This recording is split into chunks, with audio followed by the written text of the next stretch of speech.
ସେଟା ତମ ସಮೇତ ମୋ ଅଲଗା ହବ ଯାଉଛି କେମିତି କହିବି ଅନେକ କିଛି ଘଟି ଯାଇଛି ମୋ ସାରା ପଡ଼ିଶା ପୁଣି କାହା କିଛି ନ କହି ଭାଇ ତା ଶାଶୁ ଘରେ ଦିନ ରାତି କାନ୍ଦୁଛି ଆଉ ବଡ଼ ଭାଇ ଏତେ ଢାଙ୍କି ପଡ଼ିଛନ୍ତି ଯେ ସତେ ଯେମିତି ମନ୍ଦିର ଭିତରେ ଗୋଟିଏ ପଥର ମୂର୍ତ୍ତି ନିରହ କିନ୍ତୁ ଏତେ ଉପରେ ସମସ୍ତେ ଗୋଟେ ଖୁସି ସେ ଘରକୁ ନୂଆ ଅତିଥି ଆସୁଛି ଆଉ ଯଦି ତୋ କଥା ସତ ହୁଏ ମୋ ପାଖରେ ଅନ୍ୟ ରାସ୍ତା କିଛି ନାହିଁ ସତ୍ୟା ଆମ ଘରେ ସେ କାପିକ ବସ୍ତୁ ଅମାବସ୍ୟା ହଟେଇବାକୁ ଜନ୍ମ ଅବସ୍ଥା ଅଛି ସତ୍ୟା ମତେ ଜନ୍ମ ଡାଳିବାକୁ ପଡ଼ିବ ମତେ ଆଉ ଥରେ ହେବାକୁ ପଡ଼ିବ ନମସ୍କାର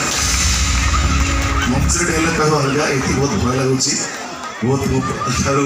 ସବୁ କ୍ଷେତ୍ର ମା ମାନେ ଅଛନ୍ତି ଯାହା ହଉ ମାଙ୍କ ଶକ୍ତି ଦ୍ୱାରା ମୁଁ ଆଜି ଡାଇଲଗ କହିଲି ମା ମାନଙ୍କୁ ସମସ୍ତଙ୍କୁ ନମସ୍କାର ପ୍ରଣାମ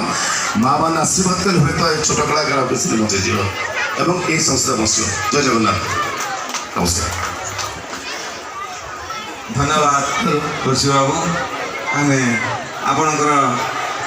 जो टिके सलाम देले बहुत खुशी लगे गर्व तो अनुभव कलु बुलिया आपन को एत बाट डाकिकी आनी आम जानी नु बर्तमान आम स्टेज देखिकी आप हठात माने विश्वास कर पारलु नाही भाई केंद्रापड़ा थिले भाई केंद्रापड़ा तो 40 किलोमीटर दूर थे आज्ञा आसंती हम सभा धन्यवाद आम ग्राम तरफ आम ईशानेश्वर कमिटी तरफ आम पंचायत तरफ तथा आम बांकी तरफ आपन को आम अशेष अशेष धन्यवाद ज्ञापन कर